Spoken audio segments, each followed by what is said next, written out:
Gamble. 10th, 12th? Gamble. The other thing, we are now hearing there will be 2 reconnaissance laps behind the safety car. Now, we're allowed to add 2 laps to the race distance to allow for safety car laps, so the race distance will go up to 14 laps. That's to allow the drivers to have some kind of a feel before you release them of where the grip might be, where the puddles are. I mean, and vitally for the drivers, where the puddles are. Now, if Norbert Michaelis can leave in a moment or two. Okay, they're still on the pit lane with him as the marshals work to make sure that as much of the standing water goes down the drains as possible. Look at there's the engineer's friend, gaffer tape all over it. White plain bumper straight out of the BMW Motorsport wrapping. He's so close, he is so close. If he can get up to the end of the pit lane, I think he will be allowed to join the race at the back of the safety car queue, because effectively at that stage the race will be live, and so he will be, the pit lane pit exit light will be red when they go by, but as soon as they've gone by, I think should go to green, and I think you will hear the crowd go absolutely bananas if that car does move. I think we could see some BMWs doing some pretty pirouettes here, actually, because it is a big thing. A lot of them have been talking about the drivability of the BMW and how it's already hurting the slick tyres when it's dry, and they've got no experience in these conditions. And if there's some further back, especially if they're gambling, there's a lot of curbs you need to run onto here as well to be quick. So the first couple of laps in anger, where you may run a little bit further and someone hasn't put a tyre on there yet, it's going to be lethal. Engines are being started on the grid. Are they being started in the pit lane? Well, as you... Giancarlo, how excited were they when they got a win that they weren't expecting a couple of times once already this season, and now they may get another one. Tarquini winning in Zolder, much against a run of form. They were absolutely thrilled with that. They may have a chance to take another one against the head, and for them this year every win is like a major success. And there's the roar of the crowd. Norbert Michaelis is moving in the pit road.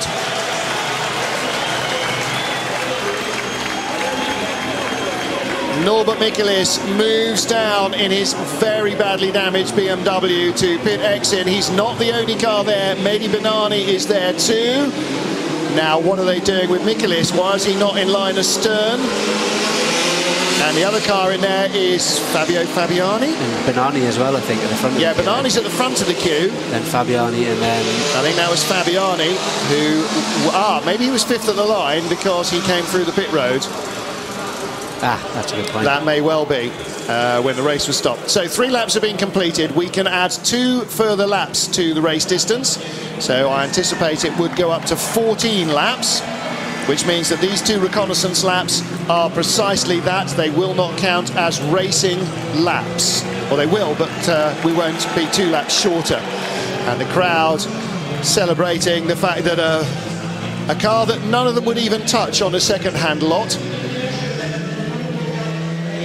is out on track, and that is an enormous victory for the Zengo team, for the half dozen guys or so that are in that operation. Single car team based here in Hungary. That is a phenomenal piece of work. Well done indeed to them. Whatever else happens, whatever else happens, they have earned their beers tonight, and I'm sure that Norbert Michaelis will be buying. Look at the track already. I'm certain this is going to end up with a very, very dry line, so it'd be pretty exciting if anyone further down has got a combination on it. If Darrell Young has put 6 on the front, I'm pretty sure they'll struggle for a few laps, but looking at the track already, you can see that the guys on the wets will clear the water really quickly. You can see where the tyre tracks are, where they've been before. Well, you wonder then, what has Michaelis got on his car? Have they gone with the ultimate gamble and stuck him on slicks? The storm's gone. It's wow, we're in bright sunshine now. You can see in the background still very black clouds, but out the back it's as bright and sunny. Michaelis has gone with slicks, and why not? Let's have a look and see. Well, there is the circuit boss, there is the team boss. We heard the Member of Parliament here who presented the trophy to Norbert for Sport and Recreation and Tourism being very enthusiastic and very excited by the whole thing. Lots of standing water, and that's the real drama for a slick. It just, then you become a water ski, you just go straight over the top of it, and you must allow for it. You've got to adapt your cornering line, Harry, so he's going to struggle early on, but it might come to him. If there are still some puddles out there, so like you say, I think he's going to struggle to start with, but that could be the gamble, because if he's got slicks all around, which was what we're hearing, there's no reason why he couldn't potentially win this if he doesn't go off at the start. So we're now up to lap 4 of 13. Next time round they'll be released over to lap 5 of 14. So neither of these 2 laps are being taken off the full race distance. And everybody looking around. We've seen the cameras pick out a couple of big puddles on the apexes and exits of corners, and those are what they have to be so different, so careful to avoid, because they're so difficult, so dangerous. You know, a river running across the track. Standing water is going to be very, very treacherous indeed for the wet tyres, but especially so for anybody who, like Norbert Mikulic, has gambled on a full slick. I don't think anybody in the front 8 to 10 cars probably has.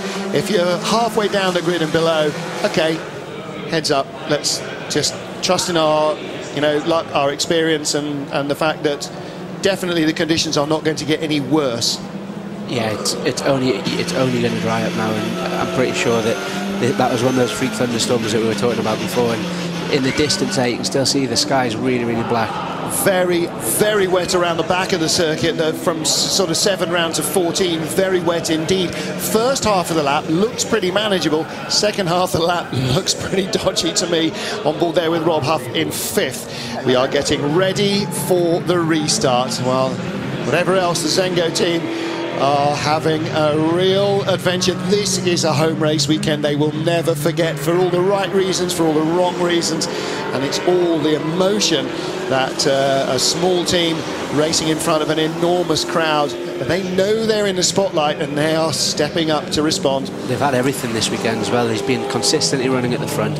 He's obviously had that great result in the first race, and then the downside in this race, but you never know, this could turn around to be quite a good result for him. Lights are off on the safety car. Gabriele Tarquini now starts to slow the field down, because when he starts to accelerate through the final couple of corners, he cannot be having to lift off to avoid overtaking the safety car, which he would need to do.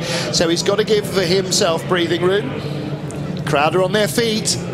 Right in front of our window, every single man, woman and child is standing up and craning to see the final corner. Not to see Gabriele Tarquini, although they are, but it'll be the car that comes through last that will draw the cheers. Tarquini is going to make sure that nobody gets a turbo petrol run on his turbo diesel out of the final corner as we get ready to restart this race.